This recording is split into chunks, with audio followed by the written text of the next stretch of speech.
What else could we do to show respect? Anybody? Eye contact is good.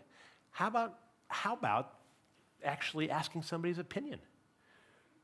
How about someone acting on your opinion? How about sticking up for somebody when they're not present? How about offering help or assistance? How about simply letting somebody know you really appreciate their efforts and saying, hey, great job? How many of you have actually been the beneficiary, you've been on the receiving end of other people's respectful behaviors? It feels pretty good, doesn't it? Well, here's the thing. I have some rather disappointing news for you. You see, when you've been treated with respect, you've really been drugged. I kid you not, you've been drugged. One of my colleagues, her name is Dr. Teresa Wellborn. She had a really interesting comment.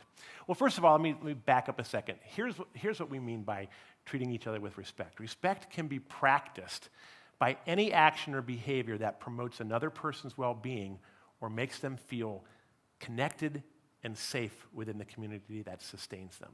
That's it. Respect connects us to one another, makes us feel safe. Now, as I said, there's a chemical response to it.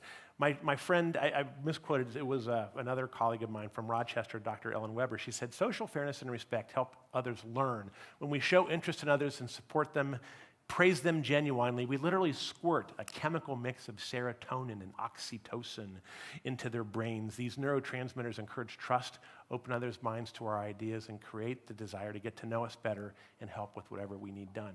Quite literally, when someone treats you or me with respect, my brain responds by releasing, we used to call them neurotransmitters, but in fact what they are is neurohormones that don't just stay in the brain. They're actually picked up by other organs in my body, my heart, my lungs, my liver, my stomach. Serotonin is directly related to our sense of well-being and happiness and contentedness around one another. Oxytocin, directly related to our sense of trust.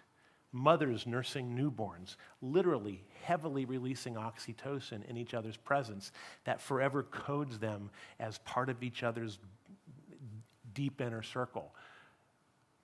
Our armed services folks, if they're in battle, literally when their physical safety depends on the people behind them or next to them, they're actually coding each other with oxytocin. And then finally, dopamine is what actuates my response mechanisms. It actually says, okay, because I feel safe and empowered and connected to you, I'm going to somehow reciprocate either back to you directly or maybe indirectly back through somebody else because I want to keep this bond going. So it's a very, very powerful but also very predictable response. One of our corporate colleagues or corporate clients a couple years ago, the CEO of a company called Ingersoll Rand, he came up afterwards and he said, do you think we could just pump this stuff into the HVAC system? He said, I think it might be more reliable than some of our senior managers.